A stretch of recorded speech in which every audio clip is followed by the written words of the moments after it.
Instituto Nacional de Antropología e Historia. Secretaría de Cultura. Gobierno de México.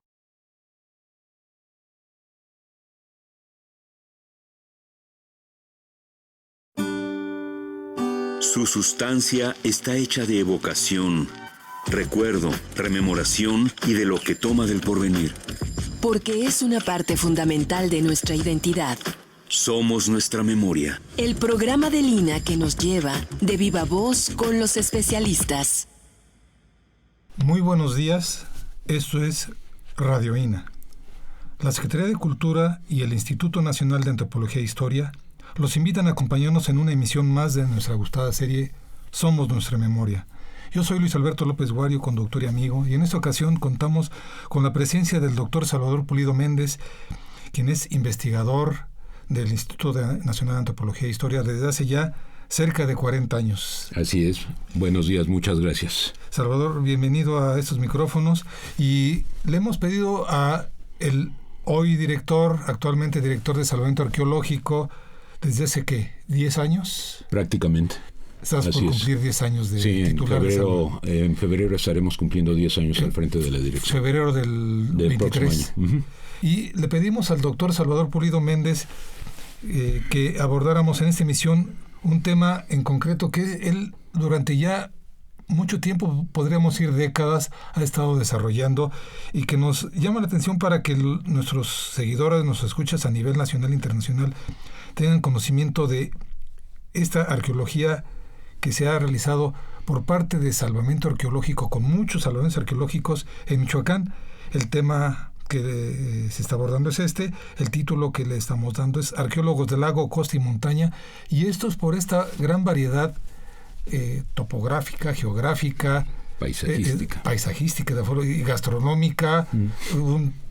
Michoacán tan querido, tan dolido por muchas cosas que están pasando, pero que ha sido el campo de estudio central de nuestro invitado de hoy, del cual me voy a permitir unas cuantas líneas porque la verdad es muy amplia su trayectoria, y para poder dar paso a que nos platique sobre su conocimiento en el área de Michoacán, vamos a decir algunas cosas. Bueno, digo Michoacán, pero pues Salvador ha estado trabajando en la Ciudad de México, el área metropolitana de la Ciudad de México, Estado de México. Uh-huh. Has hecho trabajos en varias partes, pero principalmente, digamos, sería la Cuenca de México y Michoacán serían tus áreas de principal estudio. Sí, ciertamente han sido las dos partes de la República Mexicana en donde más me he enfocado por justamente los trabajos que se me han encomendado.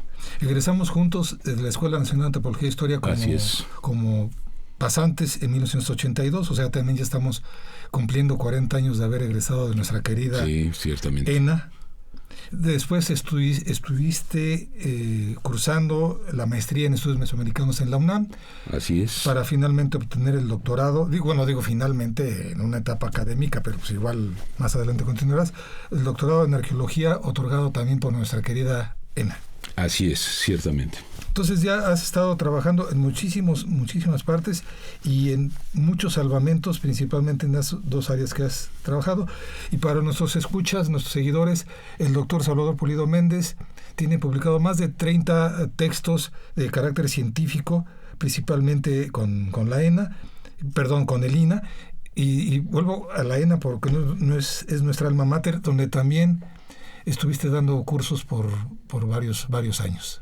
Sí, de hecho, te acordarás, comenzamos juntos a compartir algunas cátedras. Ya después cada quien tomó sus propios cursos.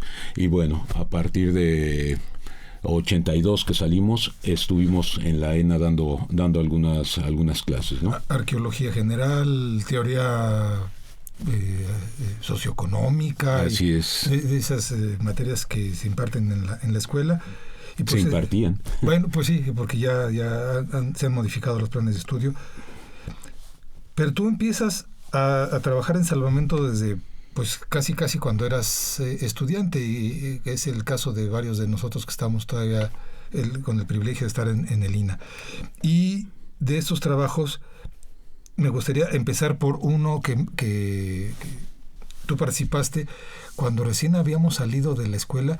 Uh-huh. Y lo trato de esta manera porque es un caso sonado de un trabajo arqueológico de salvamento suspendido por razones naturales. Ya. Estabas trabajando con el arqueólogo Carlos Silva Ruatz en Chiapas. Así es. ¿Qué fue? ¿Qué pasó? Se trataba de la construcción de una presa en ese entonces sobre el río Macuspana, un tanto remontando el poblado de Huimanguillo sobre el propio cauce del río. Y pues, llegamos ahí, estuvimos una semana y justo el primer domingo que pasábamos en la región, el volcán Chichonal hizo su presentación nuevamente en el territorio, erupcionó y bueno, pues al final de cuentas estuvimos una semana más expuestos a las peripecias del volcán y finalmente nos indicaron que regresáramos para el bien de todo el equipo. Por seguridad, porque es un volcán que aventó una gran cantidad de material cinerítico, sí, las cenizas que pues incluso tengo entendido que estuvieron flotando en la atmósfera no solamente de nuestro país, sino en gran parte del territorio mundial. Sí, ciertamente, al menos llegaron con mucha presencia al estado de Texas en Estados Unidos, ¿no?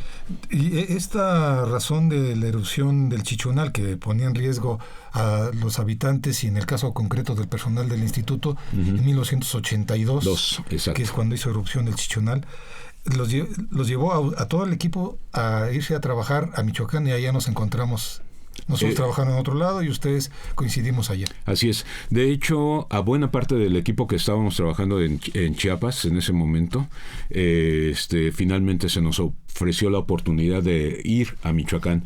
Prácticamente todos aceptamos, pero en lo particular, digamos que fue mi entrada a la arqueología del estado de Michoacán. Y desde entonces no lo has dejado porque has estado trabajando hasta el reciente proyecto que conducías en el delta del Balsas, en la confluencia de Guerrero y Michoacán. Sí, ciertamente, así es. Incluso mis tesis, tanto de maestría, de licenciatura, de doctorado, han sido justamente con temas sobre Michoacán. ¿Y michoacano por nacimiento? Sí. Entonces, por fortuna. Tu terruño, tu ombligo, tu centro de trabajo, tus temas académicos de interés se han centrado mucho en Michoacán, pero has estado trabajando y ahora como director pues tienes conocimiento de más áreas, uh-huh, como los muy sonados ahora Tren Maya, el nuevo aeropuerto capitalino, carreteras, presas. Pero para entrar a lo que es Michoacán, ¿cuándo empiezan a desarrollarse? Tú dices, yo entro a hacer trabajos arqueológicos, yo como persona entro en el 1982, pero ya los trabajos arqueológicos de salvamento en Michoacán tenían un poco más de tiempo. Sí, bueno, yo considero que es un poco difícil establecer una fecha de inicio de los trabajos de salvamento. Al final, de alguna manera, todos los trabajos arqueológicos son de preservación del patrimonio arqueológico. Entonces, para definir exactamente este es de salvamento, este es de arqueología de otro tipo, etcétera, yo no podría establecer con claridad esta fecha, ¿no?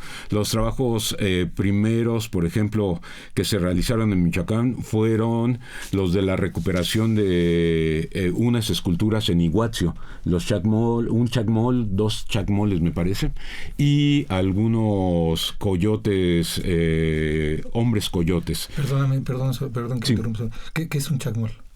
Es una escultura que se da en varias partes de Mesoamérica, tanto en el área maya como en el centro de México, en Tula, y en Michoacán es la representación de un hombre recostado con las manos generalmente sobre el vientre,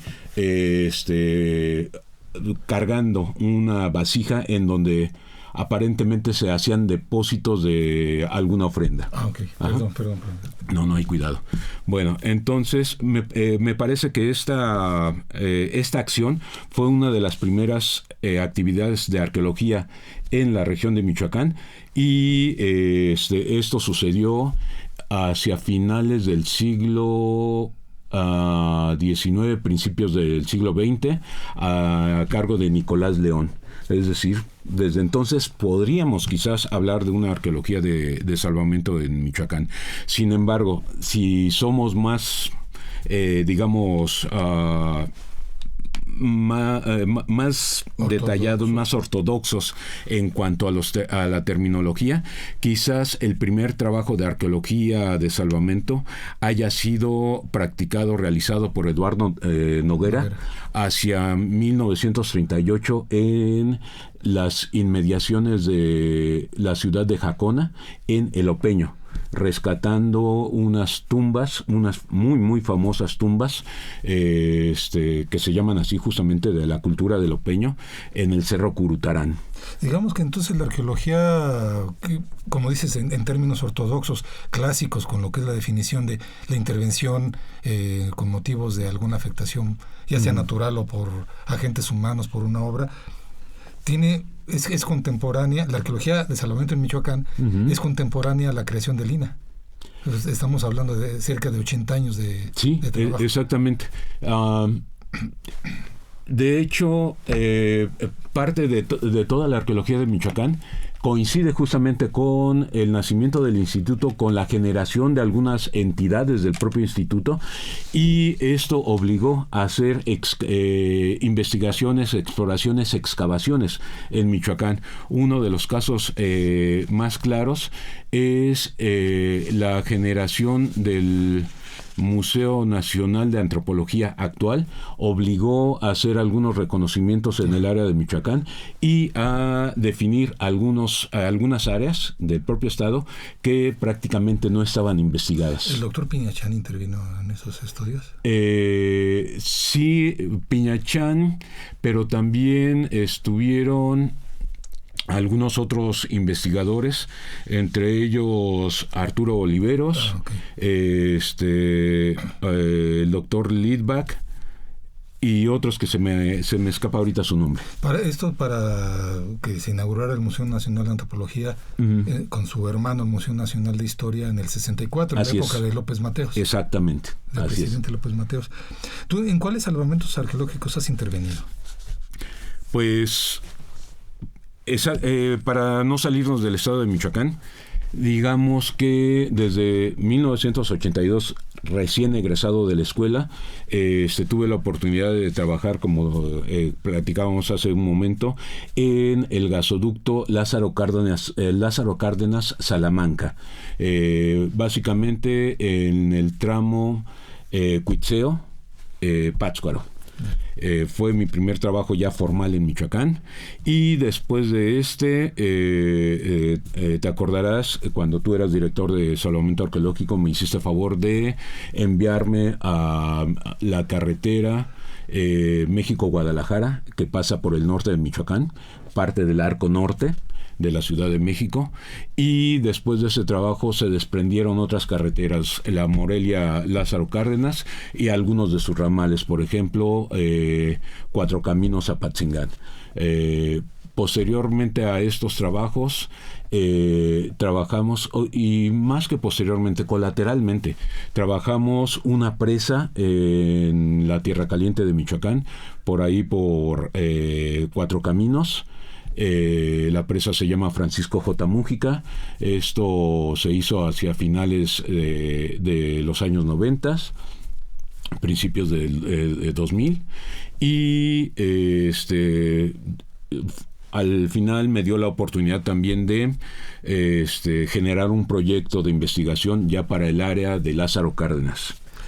Entonces, digamos, has estado recorriendo, valga la comparación, valga la frase, de norte a sur, de este a oeste, el estado de Michoacán, pasando por esos diferentes lugares que es el que da nombre a nuestro programa, montaña, lago, costa. Has estado recorriendo todo esto.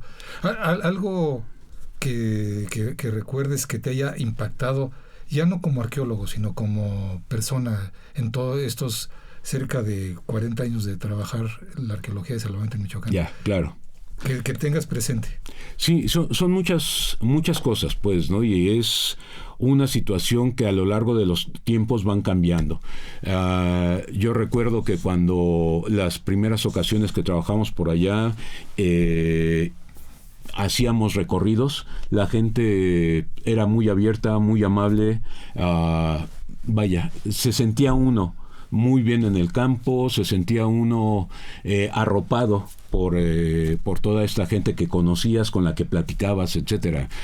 Y los últimos meses, los últimos años incluso de estancia en Michoacán, son un tanto distintos. Se siente un ambiente muy, muy diferente, ¿no? Extenso. Las situaciones sociales han variado enormemente y esto influye en el ánimo de quienes vamos a trabajar a la región.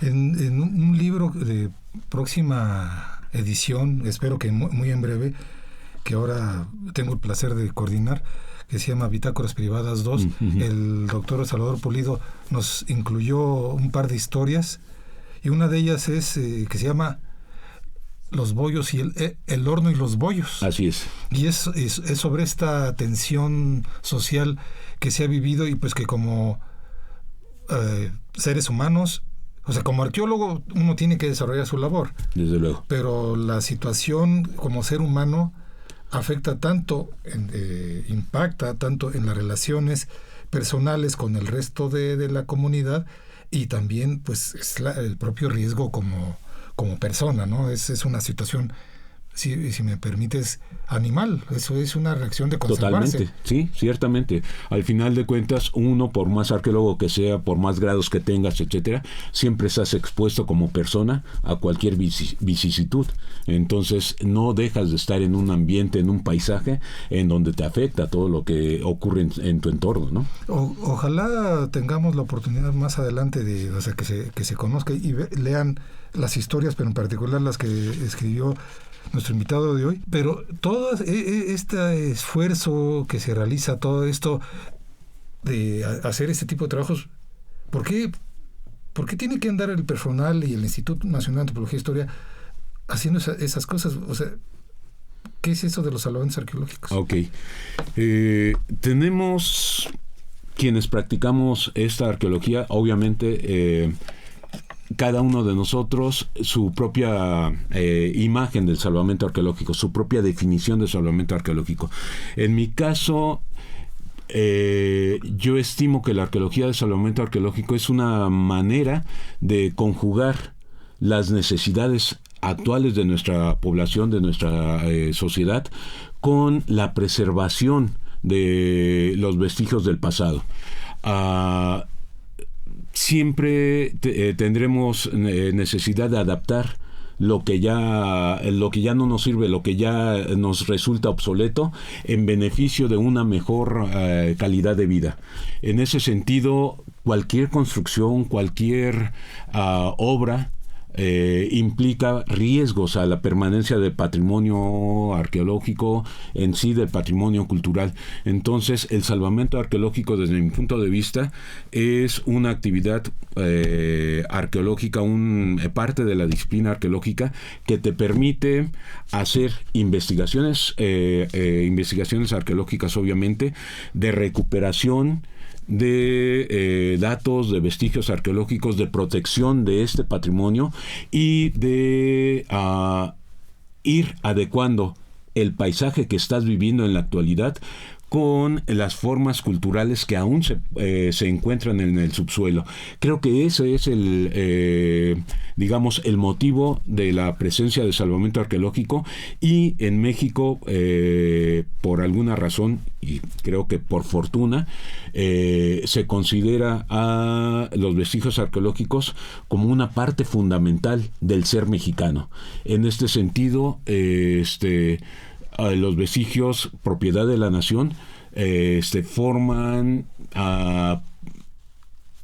parte fundamental, integran el hecho de nuestra nacionalidad, de nuestra mexicanidad, desde los habitantes del norte del país hasta los que habitan la península de Yucatán. Este pacto social nos ha llevado a que se preserven, que se estudien, porque la idea no nada más es, aquí está el objeto y sociedad mexicana, el instituto ya cumplió, ya evitamos que se perdiera.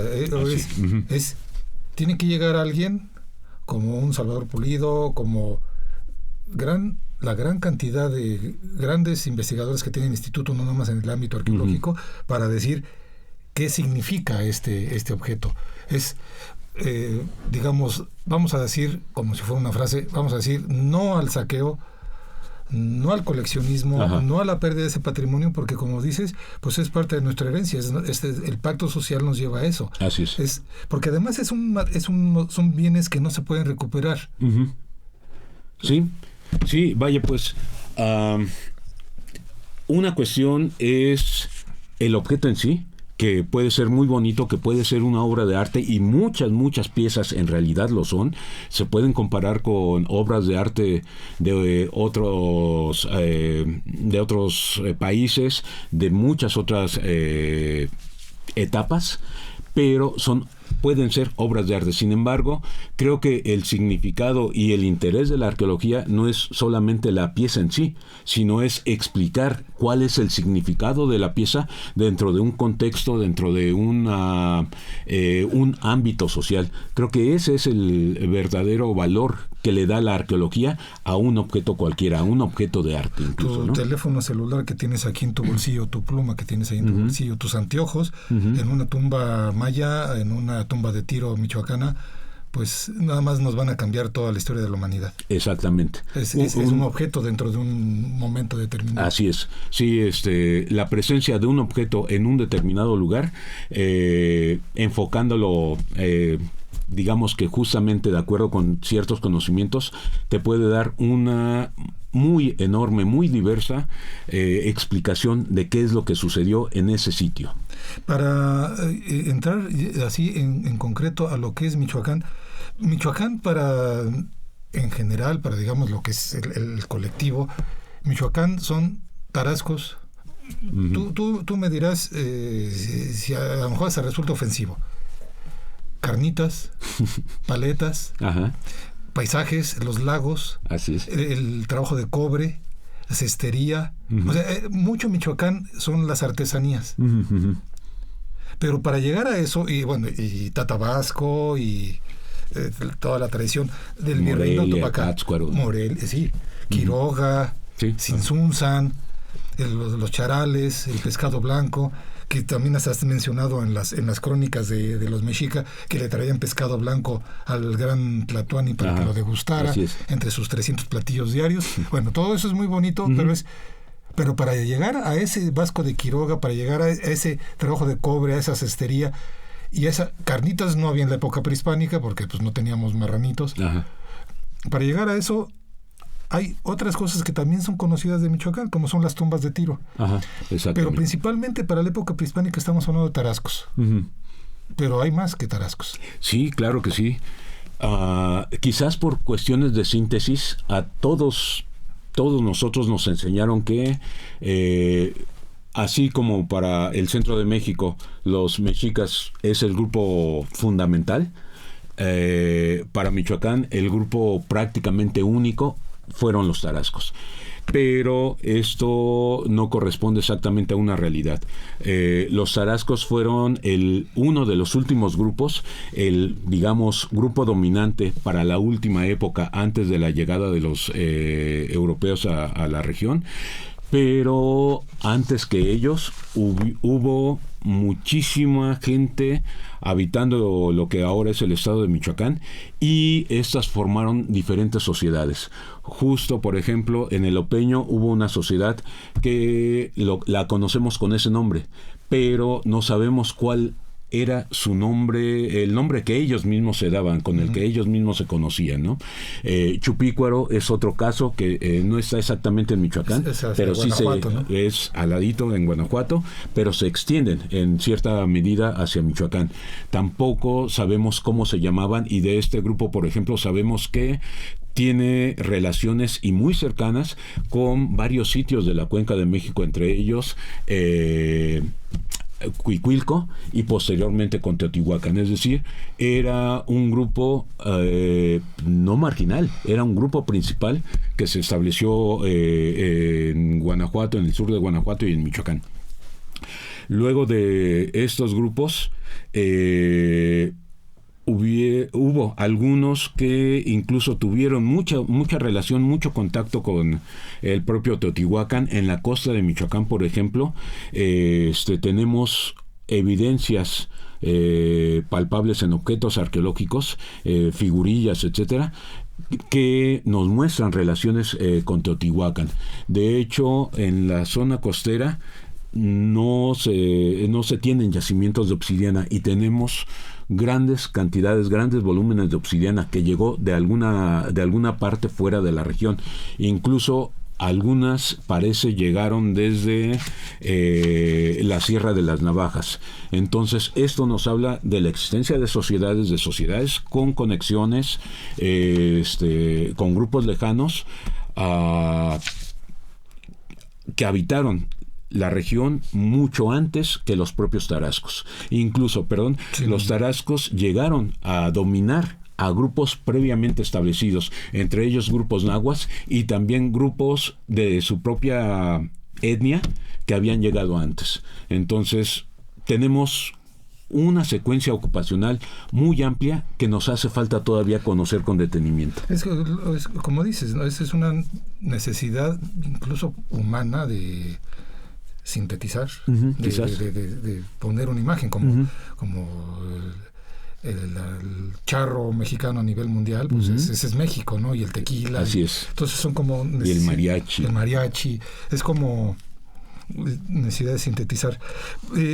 Cuando te refieres a la obsidiana de la Sierra de las Navajas, es este gran yacimiento que ha sido explorado por grandes investigadores en México como Cobian, Alejandro Pastrana, que está en el estado de Hidalgo. Así es, ciertamente. Estamos hablando desde el estado de Hidalgo hasta Michoacán, cuando también en Michoacán hay obsidiana. Sí. Aquí la situación, y quizás sea uno de los temas por investigar, un tema que a mí me interesa en lo particular, es justamente las relaciones sociales que se pueden ver a través de los materiales arqueológicos. ¿Por qué tenemos obsidiana que llega del centro de México y quizás en menos proporción, en menos cantidad, obsidiana que llegaría de las minas de Ucareo, Sinapecuaro? Sinapecuaro y Ucareo, ¿por dónde se encuentran para nuestros escuchas? Hacia el norte de Michoacán, ya cerca de la frontera o límite con el estado de Guanajuato. Justo parte de el área de influencia de esta cultura chupícuaro. Pero a un ladito de la laguna de Cuitzeo. Ya, sí, para que nos ubiquemos, porque además estamos ubicar a nos escuchas y ubicar nosotros, porque estamos hablando de que suena fácil y verlo en un mapa, pues lo podían caminar, pero cuando estamos hablando de estas distancias, recorrerlas a pie, recorrerlas, que sí había rueda porque estaban en los juguetitos, pero no había animales de tiro, y los caminos que se recorrían pues tampoco eran como para hacer un traslado con una carreta. Entonces estamos hablando de caminos de pie para poder transportar materiales, algunos tan raros como que venían de la costa del Golfo o la costa del Caribe o la costa del Pacífico, para poder llegar y poder tener un objeto que ahora pues es lo más común. Te decía hace rato, traer un celular, se ha masificado, pero al principio los celulares también eran para gente muy señalada, muy particular. Ahora tenemos muchos objetos que se han encontrado en excavaciones que nos están señalando un rango de una persona, porque tiene objetos muy, muy particulares. Sí, y tenemos ocupación teotihuacana, tenemos ocupación o con filiación teotihuacana a lo largo de Michoacán. ¿Me permites hacer un recordatorio a nuestros escuchas? Hoy nuestro invitado es el doctor Salvador Pulido Méndez, investigador del INAH desde hace ya cerca de 40 años, es director de salvamento arqueológico desde hace ya cerca de 10 años, y él nos está platicando acerca de la arqueología de salvamento en Michoacán, con esa arqueología que se hace en la zona de los lagos, en las costas, en las montañas, por esa gran diversidad que tienen este hermoso territorio. Porque además la arqueología de salvamento, que es la que tú ahora como titular conduces y la que has desarrollado en tus investigaciones, pues debe tener una... Voy a hacerlo, espero no ser grosero, pero ¿qué le importa a la gente de la comunidad? Que tú te encuentres una obsidiana, te encuentres un platito, o los restos de un señor, o las yácatas, que ahorita me gustaría que platicaras algo sobre las yácatas. Ahora sí que, ¿y a mí qué? Ok. Quizás a veces sea un tanto cuestión de conocimiento.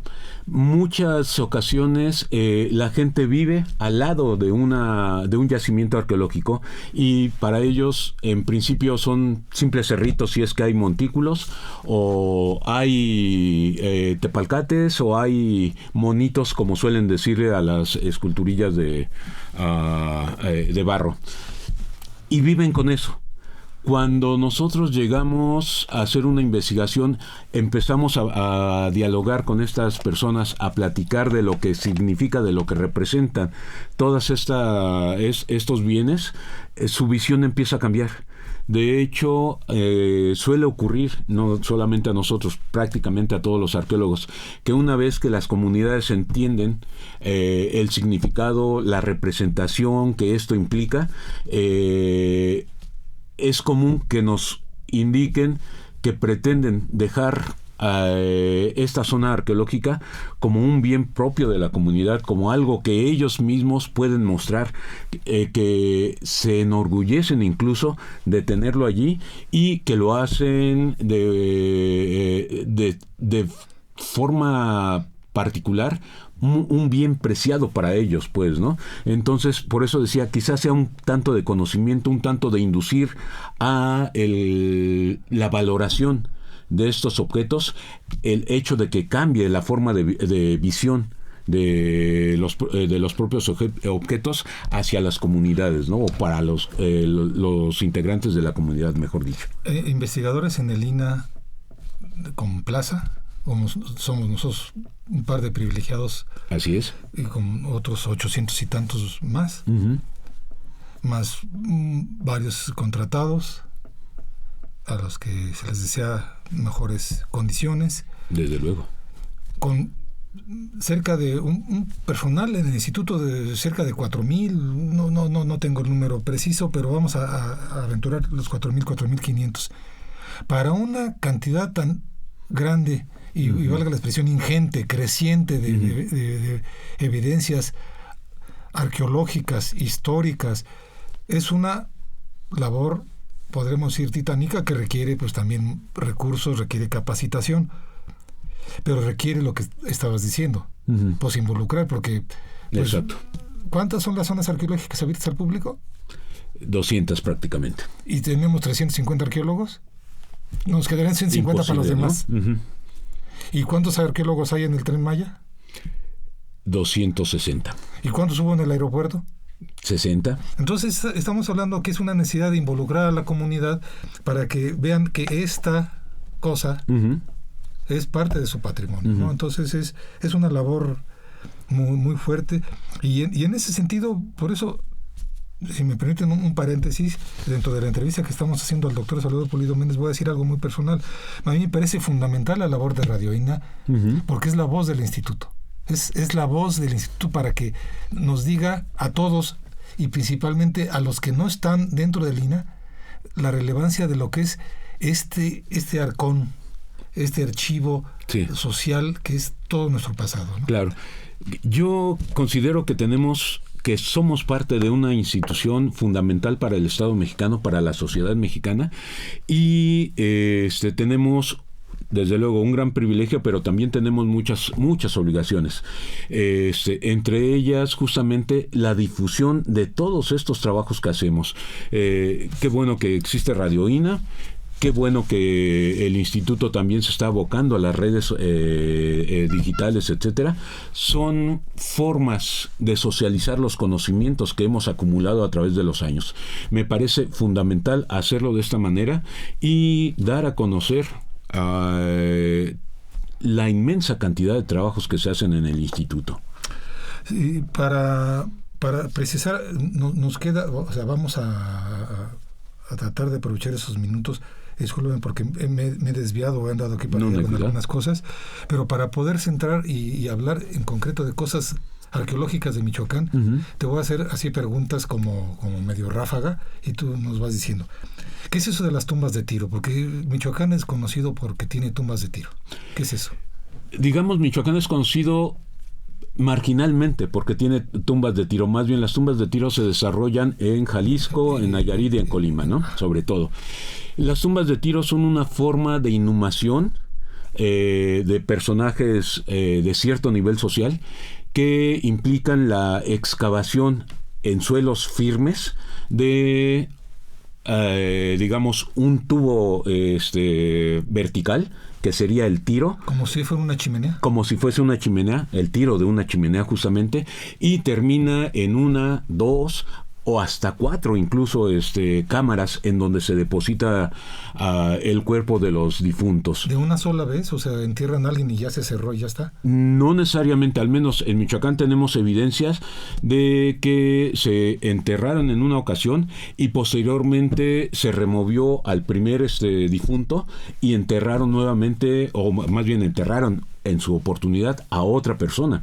Entonces parece que hay reocupación, reutilización de las tumbas en diferentes momentos, ¿no? Tumbas que son, como dices, Jalisco, Michoacán, Nayarit, como dices, marginalmente Michoacán, pero te digo, también por esto los trabajos de oliveros que se desarrollaron ahí, y que son objeto de saqueo, el cual tenemos que subrayar cada que lo mencionemos, cada que se mencione esto, pues es un delito federal. Sí, así es. Porque nos están dañando, nos están arrancando partes de nuestro pasado, y además no es el pasado de la familia Pulido Méndez o de la familia Oliveros. Es el pasado de todos. Es lo que pasó en la presa de Azuán impactó a todo el mundo en cuanto a la pérdida de información. Así es. Entonces, en ese sentido, otra ráfaga. ¿Purépechas o tarascos? Los habitantes de origen, digamos, los habitantes de origen michoacano, ¿cómo decirlo? Originales de Michoacán, en todo caso, del centro de Michoacán, gustan llamarse purépechas. Y yo supongo que tienen todo el derecho de hacerlo, y además hay un respaldo histórico. El término purépecha, en uno de los documentos históricos muy utilizado, la relación geográfica de Cuitzeo, indica que significa gente de trabajo, gente relacionada con los trabajos comunes que se desarrollan en la comunidad, etcétera. Agricultor, artesano, etcétera. Es decir, o sea, la gente, la base trabajadora, la gente llana, la gente común, pues, ¿no? A diferencia de la gente de élite. Digamos, purépecha, entonces sería algo así como semejante a macehual, como... Puede ser. Los pilis son los de arriba y los macehuales. Exactamente. ¿No? Puede ser, entonces, es la gente más... más extendida en una sociedad, ¿no? Como se dice, el común del pueblo. El común del pueblo. La gente, el común, así. Ellos, te digo, acostumbran a llamarse así, y qué bueno, hay que llamarlos, hay que respetarles por eso, pero arqueológicamente a los tarascos se les conoce de esta manera, independientemente de dónde provenga el término, porque se representa con este nombre a una población, a una sociedad que tuvo un cierto desarrollo hacia finales de la época prehispánica. Es decir, son un pueblo histórico del cual provienen los actuales purépechas, pero estos tarascos están en la historia de nuestro país, en la historia particular de Michoacán.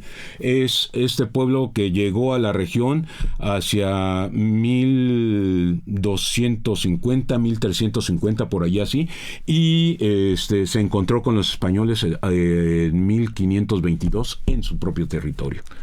Estás hablando de... Son en parte como historias paralelas con las leyendas mexicas, las tribus nahuas que también llegan y se encuentran en territorios ocupados y llegan y dominan. Sí. Y al final de cuentas estos dos grandes grupos, tarascos y mexica, tómala. Se enfrentan. Y la frontera acá, Estado de México, Michoacán, es un territorio pues fronterizo donde se dan esos grandes disputas. Así es, y grandes agarrones. Hay tesis que han trabajado sobre, tesis de arqueólogos que han trabajado en esta zona, y si no tengo entendido, hasta también tenían otomíes que los llevaban allá como para contener. Ni eres tú ni soy yo. Aquí tenemos estos que son como medio no neutrales al final de cuentas, pero servían para contener. Otomíes, mazaguas, básicamente, sí. Los mexica tuvieron conflictos con los tarascos y con los tlaxcaltecas. Pero al final de cuentas los tarascos no participaron tanto en la guerra de dominio los españoles con el centro, o sí participaron. No, de hecho los tarascos se mantuvieron totalmente aparte de esta guerra de conquista. Incluso los tarascos al final llegaron a aceptar la corona española como su gobierno máximo, ¿no? Procesos totalmente diferentes con relación a los mexicas. Esto les permitió conservar algunas características como grupo social, etcétera, y a lo mejor de allí que todavía los purépechas actuales tengan este gran arraigo por sus propias comunidades, ¿no? Puede provenir de estas diferencias en cuanto a la forma de aceptación, de rechazo de los grupos que provenían de otros lados, ¿no? Pero sí tienes razón, los tarascos, los mexicas, eran grupos que al final de cuentas por sus propios procesos de expansión llegaron a confrontarse mutuamente, ¿no? Entonces, hasta donde sabemos, y creo que eso es algo que respaldan totalmente las fuentes históricas, eran enemigos acérrimos. Hay otra expresión muy relacionada con la arqueología de Michoacán, que la mencioné hace rato y dije, ahorita regresamos con eso si me permites. Yácata. Sí. Porque la yácata, pues en la zona maya no hay. En Paquimé tampoco las encontramos. En el Templo Mayor no se ha encontrado evidencia que haya yácatas. ¿Qué es una yácata? ¿Qué temporalidad estamos hablando? ¿Y por qué es tan característica de Michoacán? ¿Qué lengua es? ¿Qué es? Ok. Creo que sí podríamos encontrar yácatas en estas zonas que mencionaste. Sí hacemos caso de lo que dice el término. El término viene justamente del purépecha y significa apilamiento de piedras. Bueno. En ese sentido, pues sí, hay yácatas en prácticamente todo México, ¿no? Cuilco es una yacatota. Exactamente. Lingüísticamente eso es lo que representa la palabra, ¿no? Un amontonamiento, un apilamiento de piedras. Pero en términos arqueológicos, yácata se le ha dicho a un edificio muy característico que tienes toda la razón, se encuentra solamente en Michoacán. Un edificio que conformado básicamente por dos cuerpos, uno rectangular alargado y al lado de él uno circular, conectados ambos por un estrecho pasillo. Haz de cuenta la cerradura de una llave, ¿no? De una llave antigua. Eso es una yácata, y ese tipo de construcción solamente se encuentra en Michoacán y se asocia únicamente con los tarascos. Es decir, son edificios que cuya construcción se da entre 1250 y 1350 hasta 1522. Que es cuando llegan los españoles. Y cambia totalmente el panorama, ¿no? Esas, para nuestros escuchas, que las pueden encontrar en imágenes o que si gustan ir a Tzintzuntzan, esas son las más, digamos, llamativas, ¿no? Las características, así es. Son enormes construcciones alargadas que están ahí, además viendo al precioso lago, pues ya con ese... Sí, una vista inolvidable. Con ese cielo que es tan azul de Michoacán, bueno, pues que vale mucho la pena para nuestros escuchas que vienen por ahí. Pero ahorita hemos hablado básicamente lo que es en tierra adentro. Ajá. Pero tú has trabajado también con esa investigación que desarrollaste en el delta del Balsas. Delta porque es la salida, se bifurca Lázaro Cárdenas. Ajá. ¿Cómo se llama la otra población en Guerrero? ¿Unión? Sí, la Unión. La Unión.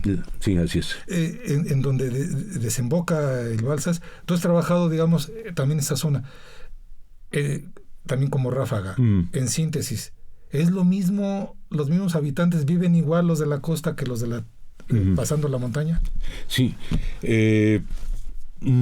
No es lo mismo. De hecho, hace un momento platicábamos acerca de que conocemos a Michoacán prácticamente con un signo de igual a los tarascos, lo cual, decía yo, no es exactamente la realidad histórica.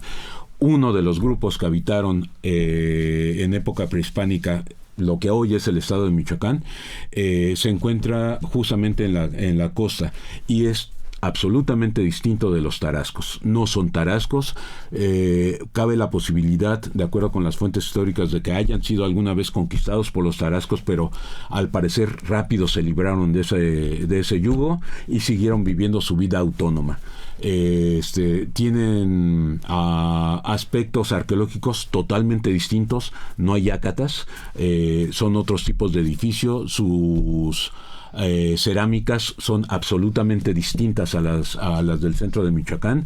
Es algo totalmente distinto, incluso en muchos aspectos diferentes a los grupos costeros que habitaban del lado sur, del lado norte de esta población. Parece que es un enclave que tampoco sabemos exactamente de dónde provienen, pero sabemos que tienen muchos contactos justamente con grupos de diferentes regiones, tanto del centro de México como del área de Colima, que habría que pasar toda la costa michoacana, pero también, y aquí digamos que habría que hacer un tanto énfasis con grupos de Colombia, de Ecuador y de Perú. Sí, tenemos una gran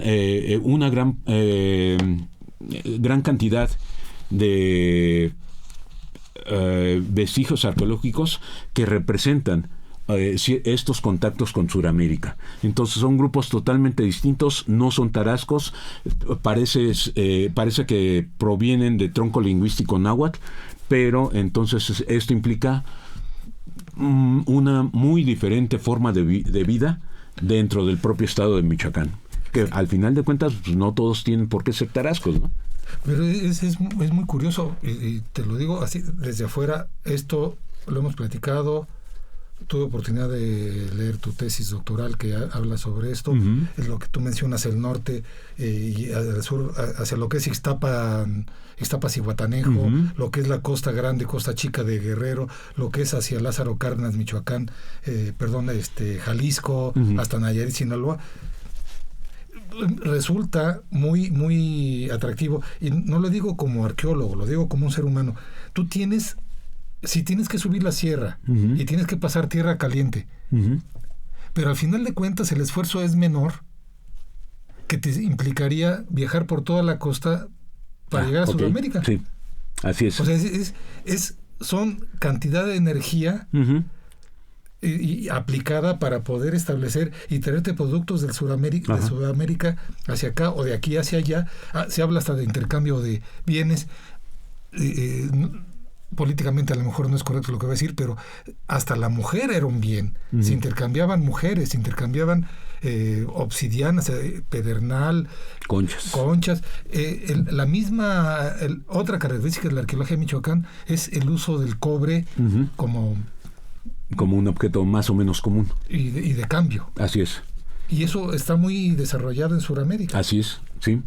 Sí, de hecho, y lo mencionas bastante bien, representaría un gasto enorme de energía ir por tierra desde Michoacán hasta las partes que te mencionaba de Sudamérica. Más bien el tránsito era vía marítima, de acuerdo con las fuentes, de acuerdo con los documentos históricos. Había un tráfico desde Perú, Ecuador, Colombia hasta Colima, incluso es posible que hasta el sur de Sinaloa fuese, digamos, un corredor entre estas regiones. Justo como decías, el cobre es una tecnología que probablemente nos haya sido dada a partir de su desarrollo en Sudamérica, de acuerdo con alguna de las investigadoras que ha trabajado el tema en el estado de Guerrero y en la costa de Michoacán. Dorothy Hosler, que indica que, bueno, las primeras fechas del trabajo de estos materiales y con características formales muy semejantes las tenemos más bien en Sudamérica que en el occidente de México, pero aquí en Michoacán se arraigó y también empezó a difundirse.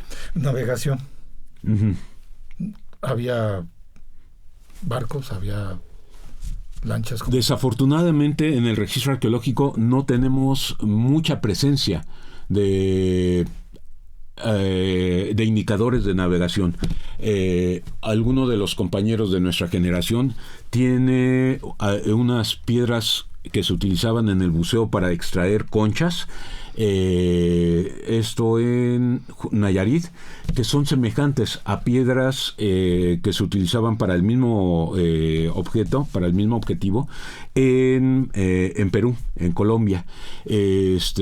No sé si sean préstamos culturales o si sean, digamos, creaciones independientes unas de otras, ¿no? Similitudes culturales, pero al final de cuentas para Sudamérica sí se tiene una serie de indicadores en donde ellos conocen, practican y parece que con mucho éxito la navegación marítima, a lo mejor de cabotaje, pero que les permitía transitar todo lo que es el Golfo que podría formarse por la presencia de América Media, de Centroamérica, pues, ¿no? Sí. Y llegar hasta México. Este puente creado que unió las dos Américas, así es, América así del Norte, es. América del Sur. Sí, y cosa que no tenemos en el occidente de México, ¿no? Pero parece, por lo que sí tenemos, que hay esta conexión entre estas dos regiones. Y resulta curioso que además se haga con lo que nos comentas, que se haga una navegación en un mar tan, digamos, agresivo, que hasta recibió el nombre de Pacífico, ¿no? De una forma por demás sarcástica por parte de los españoles, que dijeron, este es Pacífico. Ajá. Porque bien que pegaba, pero además estamos hablando de que es una zona, esta costa, por eso hablé de la diferencia más bien, te pregunté acerca de la diferencia de costa con tierra adentro. Así es. Porque esta costa es la que permite el paso hacia la nao de China, digo, por alguna razón. También estuvo en nuestro querido Acapulco, impulsado desde el gobierno de Miguel Alemán, allá en los 40 del siglo XX. Es un tránsito. Estamos hablando de lugares que además fueron creados porque está la Sierra Madre Occidental, Sierra Madre del Sur, que digamos que te forman una cadena, la cadena montañosa, y que te va haciendo que los contactos sean quizá más sencillos contigo, que vives en la costa de al lado, que con Gaby Marentes, nuestra directora de radio, que vive pasando la loma. Así es. Es más común. Estas cosas de Michoacán, ¿sabes si se han podido encontrar, o de Michoacán o del occidente, se hayan podido encontrar en Sudamérica alguna evidencia de estos contactos? Sí, de acuerdo con algunos de los escritos de colegas sudamericanos, principalmente peruanos, uno de los objetos que se intercambiaban del occidente de México hacia la zona de Perú era justamente una concha, el Spondylus, que se han encontrado en tumbas de señores principales de Perú. Es decir, venían a comerciar básicamente este producto y se lo llevaban a Sudamérica. ¿Qué nos dejaban acá? Nos dejaban justamente esta tecnología del cobre, nos dejaron algunos objetos que se han estado encontrando por algunas compañeras investigadoras de la Dirección de Salvamento Arqueológico en Manzanillo, Colima. Es decir, hay estas evidencias muy claras, son pocas en realidad, pero son muy fuertes de presencia de este intercambio comercial, ¿no? Este intercambio cultural, por así llamarle. El arqueólogo al que te referías es José Carlos Beltrán. De las piedras para bucear, sí, así es, José Carlos. Y ahorita regreso a lo del buceo, y las otras compañeras son María Antonieta Moguel así es, Margarita Carballal.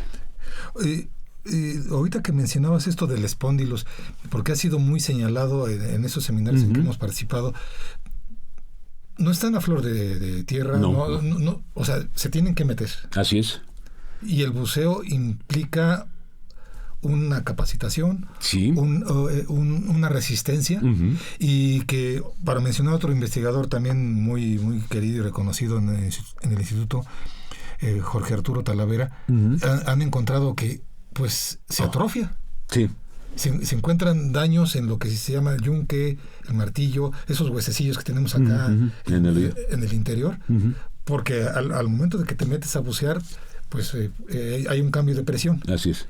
Entonces, estás hablando de todo lo que nos has platicado, estás hablando que es una sociedad especializada, jerarquizada, con gran control, gran control de su producción, de su gente, de poder decir, ahora, Salvador, tú te vas hacia Sudamérica para traer estas cosas, o te vas a dejar esto, o tú, Salvador, te vas a poner a construir esta yacata, o tú, Salvador, vas a hacer una tumba de tiro para poner al principal, o tú, Salvador, te vas a dedicar a la agricultura, o tú, Salvador, vas a hacer la cerámica, o te vas a ir hasta la Sierra de Hidalgo a traer obsidiana. Es un grupo muy organizado, con mucha jerarquía, con un gran peso, una autoridad fuerte, pero por los roles existentes. En la sociedad mexica se habla de diferencias fuertes. En los grupos, al final, ya previo a la llegada de los españoles, también había conflictos en los tarascos. Sí, creo que sí. De acuerdo con las fuentes históricas, había conflictos dentro de la propia familia gobernante, y suele ocurrir además en muchas sociedades. En el centro de México también era común, ¿no? Muchos de los textos sobre los cuales nos basamos para hacer las interpretaciones de los materiales arqueológicos son producto de personas particulares que decían, este es mi resumen de méritos, por lo tanto requiero o pido una merced especial del rey en que me reconozca como principal de un pueblo, de una sociedad, ¿no? Lo mismo ocurría con los tarascos. Hay diferencias entre la gente allegada al Cazonci, que finalmente fueron de la misma élite, aunque en un nivel secundario, pues, ¿no?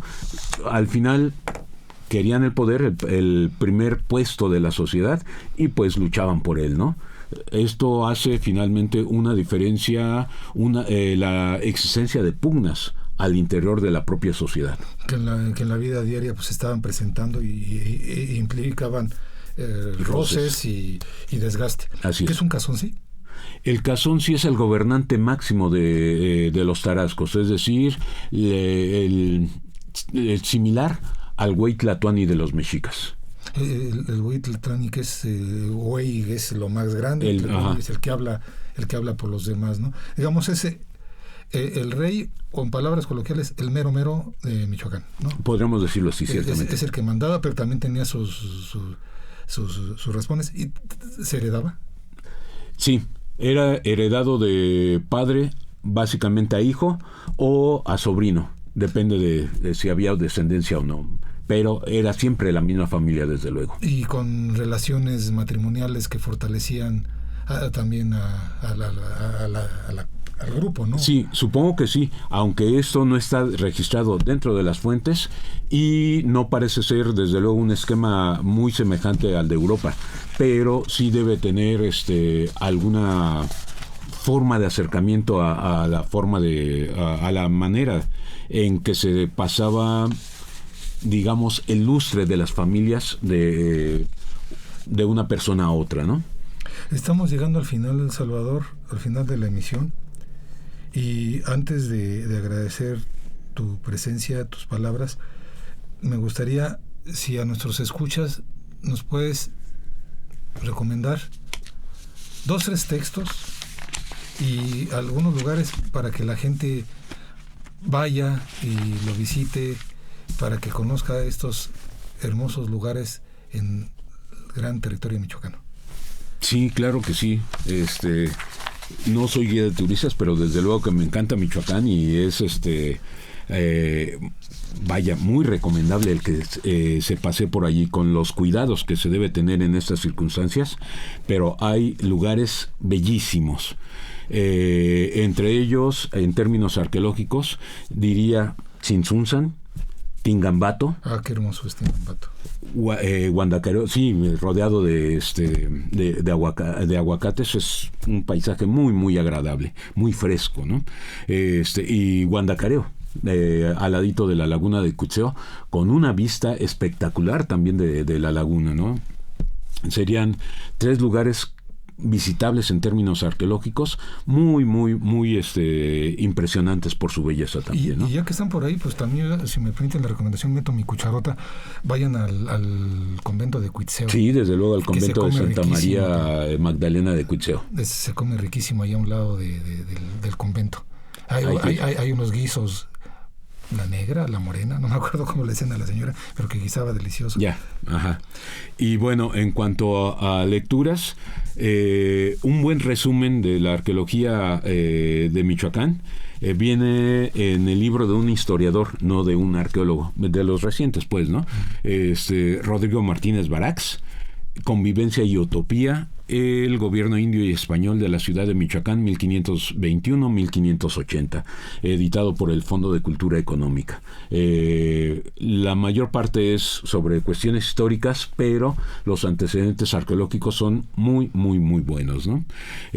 Por otro lado, el libro de Claudia Espejel Carvajal, investigadora del Colegio de Michoacán, La investigación arqueológica en Michoacán, avances, problemáticas y perspectivas, donde tú y yo tenemos un par de artículos, que está conformado justamente por artículos, pero es de lo más reciente en arqueología de la región. Creo que esas 2 serían buenas recomendaciones para acercarse a lo que es la arqueología de Michoacán. Y además, pues, recomendarle a nuestros escuchas que por favor entren a la página del INAH, vean el catálogo de publicaciones. Hay una gran cantidad de trabajos arqueológicos, antropológicos, de etnohistoria, de lingüística, antropología física, etnología, antropología social, en esta gran diversidad, porque el ser humano es tan diverso y tiene tantas formas de manifestarse, y en el INAH pues estamos encaminados a ello, a tratar de explicar, a dar interpretaciones, a transmitir lo que hemos dicho en otros foros, a darle voz a los que ya no la tienen, para poder comunicarnos de una mejor manera entre nosotros. La arqueología de salvamento en Michoacán, arqueología de lagos, costa y montaña, que hoy nuestro invitado nos ha platicado en una muy rápida hora. Hay veces que las horas tienen menos minutos. Tenía mucha razón Albert Einstein. Hay veces todo esto es tan relativo que pues se nos va el tiempo, pero antes de que se nos vaya nuestro invitado, tener esta posibilidad de concentrar la información para que tengamos acceso a estos procesos de vida es una de las funciones que tiene el Instituto Nacional de Antropología e Historia, en particular la Dirección de Salvamento, es preservarlo para que no se pierda por las obras, que no se pierda por las afectaciones.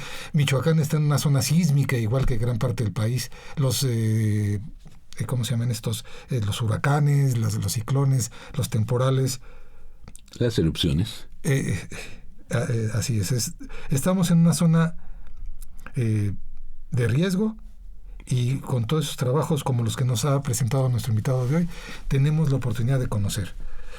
Salvador, antes de que te retires, ¿algún comentario para nuestro auditorio, algunas palabras finales? Ok, con gusto. Hablábamos hace ratito de Tingamate y tú hacías el comentario de que es un sitio bellísimo, y ciertamente decía yo que estaba rodeado de huertas de aguacate que dan al paisaje una vista muy agradable, hacen un clima muy, muy particular y uno se queda maravillado con ese paisaje. Pero fíjate que una de mis preocupaciones, y yo espero que también de varios de los investigadores, de mucha gente, es la extensión justamente de los aguacates. Uno de los productos fundamentales de Michoacán en esta época es el aguacate, pero su cultivo ha desplazado los bosques originales, que bueno, pues también hay que entender, debemos respetar a los habitantes actuales y pues, jugar con estas nuevas reglas. Es difícil ahora la arqueología en Michoacán. Espero que en un futuro no muy lejano las cosas se reacomoden y podamos volver a hacer una arqueología más cómoda, más tranquila. Esperemos que palabras como las que hoy nos dijo nuestro invitado, palabras que están en nuestra gustada serie Somos Nuestra Memoria, la producción de Lina, permitan que seamos más sensibles a entender que todo este patrimonio arqueológico, histórico, paleontológico, que también es de nuestra responsabilidad, todo el conocimiento tiene un sentido, y si nos ayudamos, si nos permitimos, si nos damos esa opción, tendremos mejores horizontes. Hemos pasado 2 años de una pandemia que no termina por salir, entonces aprendamos de esto, y para esto ojalá sirvan las palabras como las de nuestro invitado del día de hoy. Así yo, Luis Alberto López Guario, a nombre de Radio INA, doy por terminada esta emisión, que fue posible por la generosa participación de nuestro invitado de hoy, el doctor Salvador Pulido Méndez, quien con él se abordó el tema arqueología, arqueólogos del lago, costa y montaña, arqueología de salvamento en Michoacán. Gracias a nuestros escuchas por su atención. Les sugerimos consultar más de nuestra producción a través de www.radio.ina.gov.mx y de las distintas plataformas digitales en YouTube y Spotify. En la producción, la Coordinación Nacional de Difusión a través de la Dirección de Producción Audiovisual, con Ana Galicia al frente, y en la subdirección de Radio INA, Gabriela Marentes Garza. Realización y grabación, Evanibaldo Morales Ellis. La edición, Rubén Martínez. El apoyo de Marta Hernández, Paula Bedoy y Jerónimo Cuevas. En la conducción de esta emisión, yo, Luis Alberto López Guario, les digo hasta la próxima. Salvador, muchísimas gracias por estar en sus micrófonos. Al contrario, muchísimas gracias a todos ustedes. Gracias por estar con nosotros y hasta la próxima. Cuídense mucho. Un abrazo. Gracias.